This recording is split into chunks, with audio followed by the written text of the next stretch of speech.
Hey there, hello and welcome. It's Madeline here. And tonight I want to talk to you about how do you know what's true?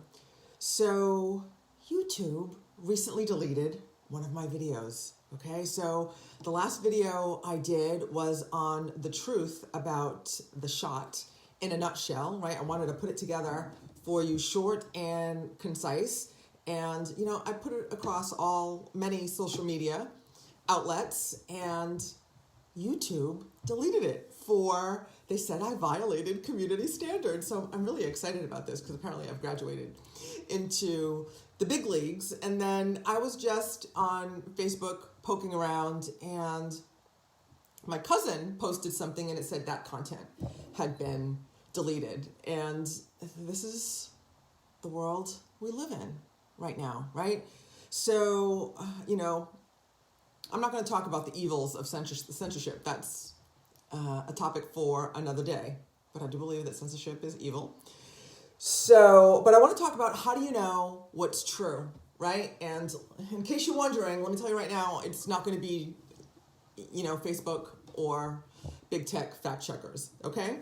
So, and there are three ways that you know how you know something, right? That something is true. Three knowings. And I'm not sure I'm going to cover them all today. Maybe I'll split it up. We'll see how long it takes, right? So how do you know something is true? The first way that you know something is true, hey, if you're live with me, say hey so I can see who it is, or not, but I like to see who's here.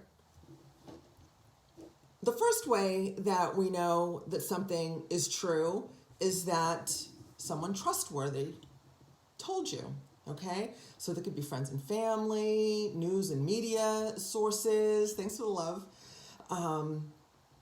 government officials, your doctors, teachers, right? All these different people, outlets could have told you something, right? So these days, who we can trust has been turned upside down and inside out. It has for me anyway, and I'm guessing that it has for you as well, right? That you don't know what to believe anymore. You don't know what's true, what's not true. And the people you used to think that you could trust as providing you with good and solid information that's no longer the case, right? So, and again, that could be someone trustworthy told you, right? Friends, family, a physician,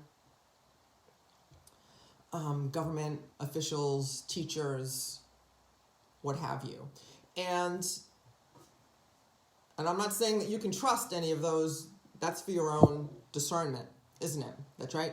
But I do have some steps for you to figure out to help you determine who you can trust, what type of information can you trust, right? How do you know it's true, right? So the first question is to ask, is it true, right? Is it true?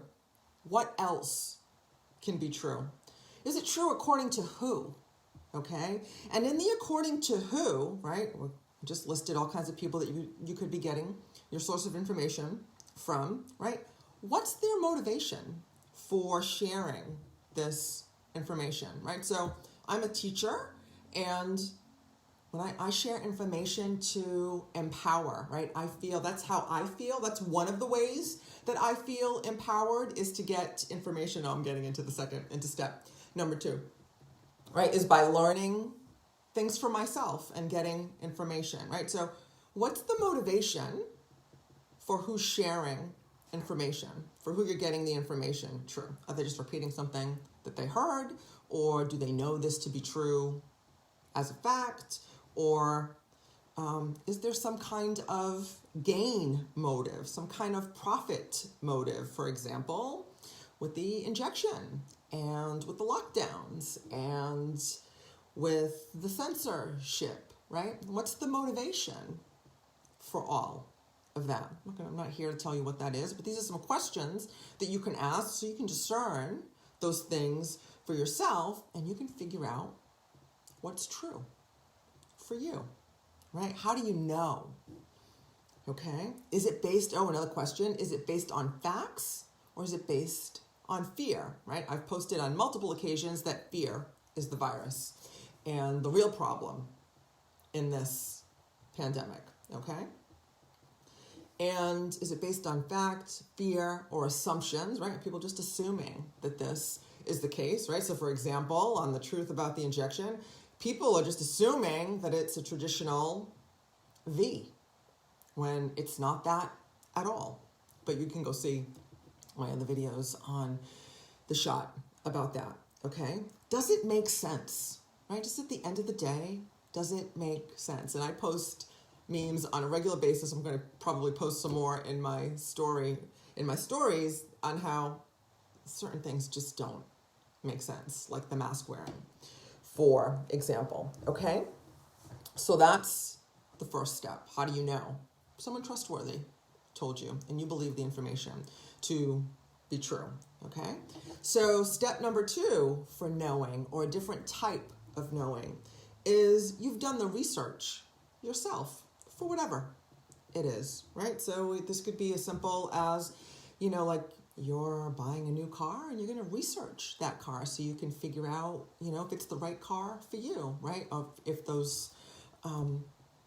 the information that the salesperson is telling you is true, right? This puts the onus on the individual to determine whether or not the information is true, right? Again, personal responsibility is empowerment, right? So when I started to lead into this, you do your own research and then you come to know, right? You come to know how something is, right? So how something comes to be or might be. So for me, I love research, right? I love to do research. I love to learn new things. And like when the pandemic started a year ago, yes, it's been a year, my lovely, over a year now, right? I took it upon myself to learn more about germ theory, for example, versus terrain theory. And this research completely changed not only my perspective on what was going on in the world, but completely changed my life on how I react and respond to things in my environment, to other people in my environment, right? So doing the research yourself, not only does it give you a deeper knowing, it could lead you to new and exciting ideas and concepts that could be revolutionary and change the way that you think and that you process information and that you go about your business as a result of learning this information, right? And then there's the third knowing, okay? And this is the most important knowing, in my opinion, and the most powerful knowing, in my opinion. And that is just knowing, okay? That's you just know. It's your intuition, okay? You just know something at your core is true, okay? And that's where meditation, yoga, prayer, spiritual practices come in, so that when you have this feeling about something that's going on or some information that somebody's telling you, then you just know that it's true, or you just know that it's not true. So, for example, I think it's pretty clear what my position is on what's going on in the world, and I just know in my core, in my being, that something is amiss and things are very, very wrong, right? Where there is, the powers that be are trying to force an experimental injection on us, lockdowns and mandates that don't make sense, and censorship is rampant in the United States and across the world. I just know that something is amiss, right? And I know what's true for me, and I am confident in my position and in my interactions in the world, right? So, but I know that might not be true for you. That might not be true for anyone else. And these three knowings is how you can make peace with where your position is in the world, right? What you decide is right for you. How do you know, right? How do you know what's true? How do you know what's true for you? How do you know that what someone is telling you is true? That information that you're receiving is true. That something is right or wrong, right? So let me go over the 3 ways again really quickly in a recap, right? Someone trustworthy told you, okay? Whoever you deem that to be for you. You ask those questions. Is it true? According to who? What's the motivation? Does it make sense? Okay, you do the research yourself. This puts the onus on you, the responsibility on you for determining whether or not something is accurate at a minimum.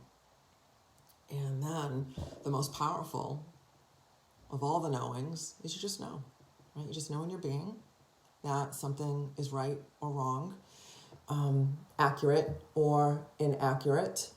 And meditation, yoga, and prayer are excellent ways to cultivate these knowings, as well as asking the questions that I mentioned and doing your own research, right? So if you'd like help cultivating this knowing of your own, or being in community with people who are exploring these knowings, I invite you to reach out to me, right? Send me a private message or put "Let's Talk" in the comments, and we can see how we can make you more comfortable with your knowings, right? It's pretty wild in the world right now. And what I found is that being in community with like-minded individuals is really one of the most comforting ways to navigate these challenging times.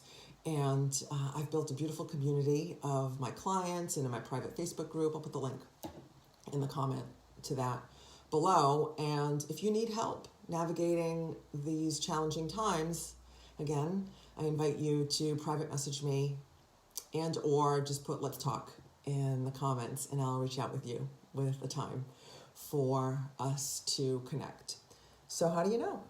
Do you know? Do you trust your knowings? I hope this serves you. And I'll look forward to seeing you again next time. And until then, I'll see you in the gap. Namaste. Be blessed. Mwah.